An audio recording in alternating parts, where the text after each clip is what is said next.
சாய்ந்த வாகன ஓட்டி மீது மின் கம்பிகள் விழுந்த சிசிடிவி காட்சிகள் வெளியாகி உள்ளது. கோவை பொள்ளாச்சி சாலை சுந்தராபுரம் அண்ணா சிலை பகுதியை அடுத்து காந்தி நகர் பகுதி உள்ளது. இங்கு உள்ள 7வது தெருவில் நேற்று காலை சுமார் 8:45 மணி அளவில் மின்கம்பம் சாய்ந்து மின் கம்பிகள் அறுந்து விழுந்துள்ளன. அப்போது அவ்வழியாக இருசக்கர வாகனத்தில் வந்த வாகன ஓட்டி ஒருவர் மீது மின் கம்பிகள் விழுந்ததில் நிலை தடுமாறி கீழே விழுந்தார்.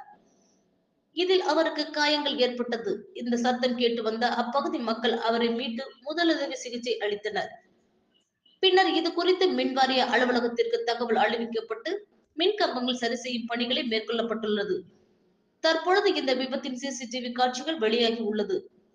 காற்று மழை காலங்களில் இதுபோன்ற மின் கம்பங்கள் சாய்வது பல்வேறு இடங்களில் நிகழக்கூடும் என்பதால் மின்வாரிய அதிகாரிகளும் அலுவலர்களும் மின் கம்பங்களில் உறுதித்தன்மையை சரிபார்க்க வேண்டும் என அப்பகுதி மக்கள் கோரிக்கை விடுத்துள்ளனர்.